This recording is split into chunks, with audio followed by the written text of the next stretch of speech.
now he's a Jew. And he's like, no, I'm just learning to read Hebrew, because he says, I've only been taught what people teach me. I've never read the scriptures because they're in Hebrew. I want to read them myself. And what he said was, it was very different than what we're taught. And so religion is not, well, he talks about hell. No, the hell in the Bible is not a fiery place where you burn forever. It's a living state of being. You're dead. You're just done. It's gone. No, heaven comes later. And so it's like, to me, like, I have faith. I just don't think that a lot of, like, I'm sorry, like the Pope died, and, if somebody's big into that faith, I understand, to me, but I'm like, I just, like, to me, if I'm praying to God, right? He's the one that I'm going to, look up to. I don't look at anybody else as a God, so I don't see the Pope or a pastor or anything else as a God, but, teaching spirituality is one thing, I just think that, it's, I don't know that you start teaching your kids about the end of the earth and all of that, because you don't want we don't want a kid living scared either. You know what I mean? Right. Like, well, that's what I'm having problems with. It's like, the kid's running around playing fucking Harry Potter with his fucking wand that I made him, and she's like, magic is evil. Magic is evil. I'm like, what do you think a fucking goddamn quote unquote miracle is? Right. But it's that kind of, she's just going heavy on this like bullshit rhetoric doctrine that's just it's like religion. It's like newbie Christians, like they just think everything that's like, they don't understand the history of the creation of the text that they currently read and how poorly it was translated. And I got in debates about that, because somebody, they were an atheist, and he talked about it, and he goes, well, the rabbit chewing its cud. Well, the actual scripture doesn't say that. What the actual scripture says is any animal that will eat anything that it excretes from its body, a rabbit will eat its feces, right? And so, terrible translation all the way throughout, but the reality is the Bible doesn't do it. What does it clearly say? It says to love thy enemy. So I'm supposed to say that because somebody's gay, I'm not going to accept you and let you come to my church? Well, that's not love, because how many days did Jesus Christ spend in a church? When he was in a church, he was overturning tables because he was mad at what the church was doing, right? And so the reality is, Jesus said something, I'm paraphrasing here, but the churches where all evil or all the bad things of the world come from. So he was definitely anti-church, anti-establishment. But needless to say, I've just been teaching him what I understand, and I don't even call it what I know, because I don't know it for sure. It's what I understand, and teaching him the difference between having a spiritual connection with God, and like, because his mom kept on wanting him to pray at night before he goes to bed. I was like, well, the more goal is to pray all the time, is to know that when you're in a state of dilemma, that you can, calm yourself, center yourself, talk to the Christ within you, and move forward from there,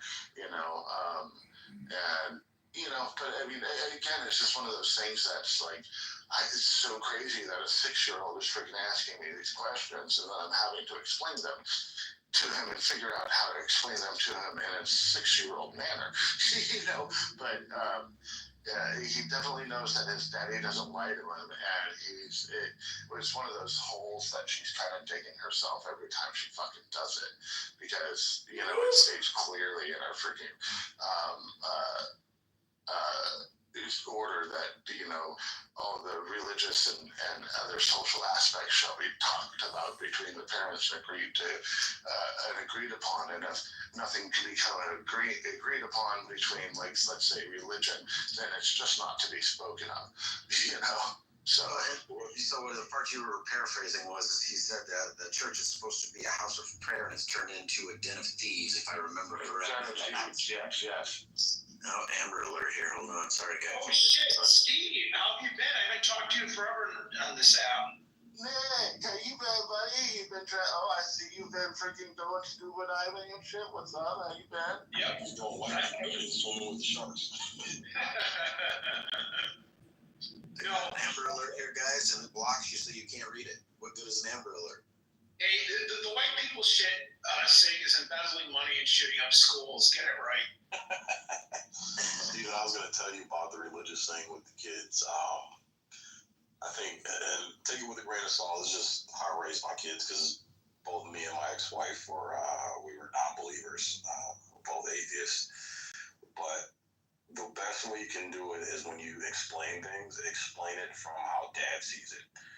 And then I've always taught my kids that religion and belief in a God is something personal. Like, I can't tell you how to do or what to do. Your mom can't, your aunt, your grandma, your grandpa's, uncles, whatever. That's something that's going to be a personal journey that you're going to have to figure out.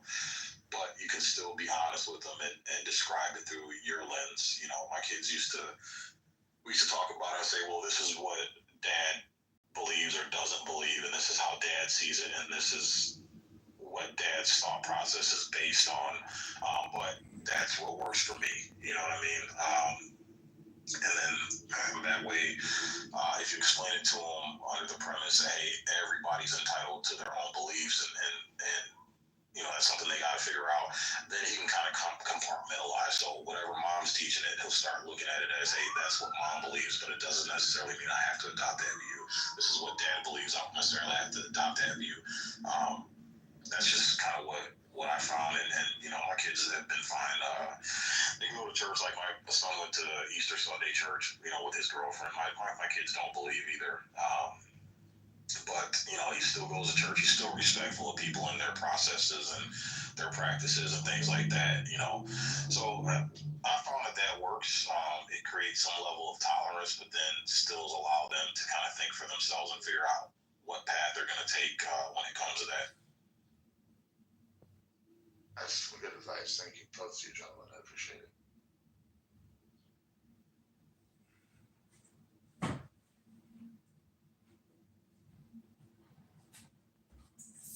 It's a tough one though, man, when you have two parents that believe two totally different things. You know, it's definitely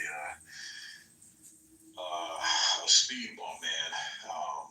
You know, but it's just education. What are you gonna do? You're not gonna like books or content, and so you can't watch this, you can't read that. I mean, you know, you got to have an open and honest conversation about what communication is. It's hypnosis. How you doing, buddy?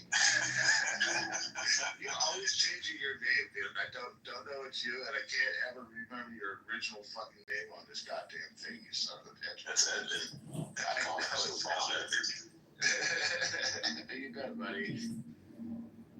I came in here earlier. I came in here because, you know, it was, what's your experience with black women or black men or black people? It's just black people. This is not a sexist room. The point is, it's, you know, if you want respect, you give respect. But a lot of times you don't get respect. So thus, you may not give respect. But the truth is, if you give respect when people don't give you respect, you get back respect.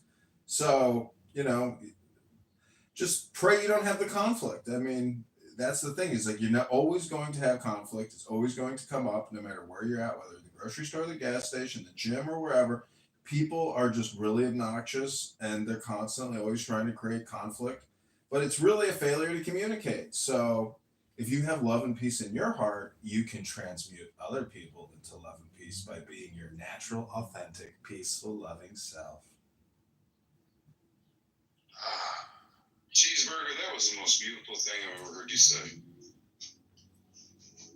I am a flower until you use the F word or N word or K word or C word or J word, whatever kind of words you want to use. I mean, and then after that, see, Clown House is a great place to experiment where you're going to meet really obnoxious people. And then you take the learning and the experience from this place of obnoxious people, and then you go into the real world, and then you just transmute people into flowers because they don't have the learned experience of clown housery.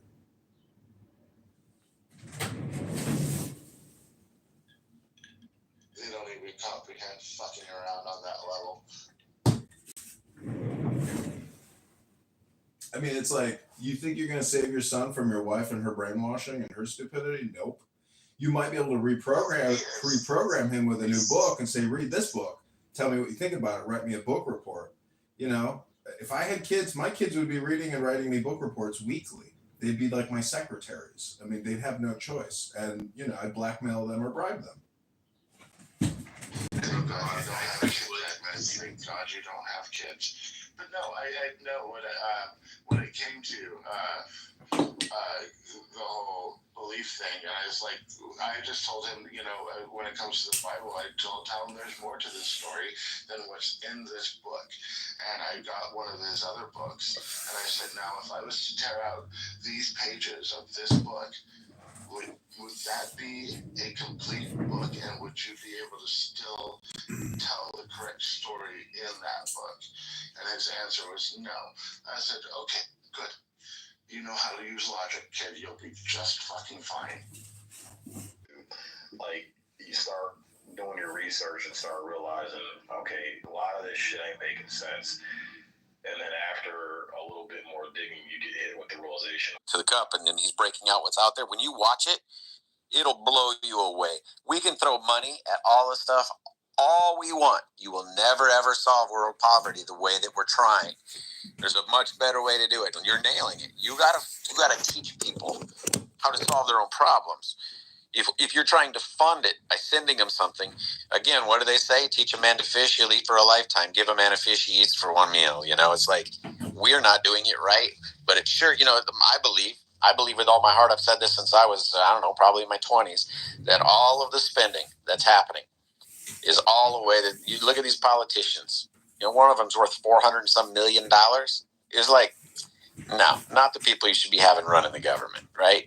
They're funding all these NGOs and stuff. All this money is just being funneled around from one person to the next, loading up cash. But our bill, our national budget right now is higher than when COVID hit. 6.9 now. It was 6.8 when COVID hit. I know. Well, we're not sending $600 a week to everybody that signed up. Now, I didn't sign up for it, but let's just say it. Damn near every American was getting $2,400 a month on top of everything else. And we're still spending more than when we did that. And when we were funding COVID and all of the free nose swabs, you know, who were what? Soros and Gates bought that company. It's because of the aging population and the interest in the national debt. That's why. I mean, there's a multitude of things, but I got to drop off because I got to go cut my grass, but I'll probably be back. It grows slow. All right, Nick, we'll see you, brother. Yo, Corey, are you religious? Yeah, I'm a believer. Yeah, you know, I'm not one who judges on anything. I had to laugh. I watched it. I don't know if you ever seen the show, A Good Place. I think it is. It's with Ted. Is that Ted Danson, the one that was in Cheers? It's like a heaven. Yeah, and so it's kind of like a heaven thing. But this woman, she ends up in a place, and long story short, you can tell she's in the wrong place because she had the same name as somebody else, but she don't want to get caught because she doesn't want to go to where she should go, right? And so they were there, but I'd only seen a few episodes, but one, they asked him because he's kind of like must be the one who. It's like you go to a city is the way they make up the heaven. Like it's kind of funny, but they asked him one episode. They said, "So did anybody ever get it right?" He goes, "Well, you know, the Christians, they got it, you know, I don't know, 47% right. The Jews got it 53% right. The Catholics, you know, whatever, 30." And he goes through these numbers. He goes, "But there were these two guys. One was on LSD and on something else, and they got it like 98% right." And I just died laughing because it's like the Bible says, "No eye has seen, no ear has heard." We can't comprehend it, right? It's the only way you're going to figure out heaven is if you're on LSD or something. Yeah, it's funny. But, man. Yeah, that's funny. I like things personally. There's a show, I put it in there. It's called Is Genesis History, and it really looks at science, and it takes the science of things and kind of equates it to what you can prove biblically and stuff. You know, there's a movie called Case for Christ. I like stuff like that. That Case for you Christ. Want someone to challenge. Was that Lee Strobel or? Yeah, yep. Lee Strobel. Okay, yeah. You know, and he was in Stephen's, you know, thing where he was pissed his wife was reading him the Bible, and he was but then it was through his studies and through his research to prove her wrong, you know, he found like, oh my gosh, there's a lot of evidence to it. But you are never, and this is the same thing, it goes to any subject, when you try to force people, when you try to say that you know without a doubt, You have the answers. You have all these things. It's like you put up a wall, you know, and it's just like, okay, let's just be real. Your girl's cheating on you and you know it, but you accuse her of it. What does she do? She gets angry. She puts up a wall. Gets a defensive person. You know, the reality is that's what happens when you start pushing religion. You push anything too hard on anybody.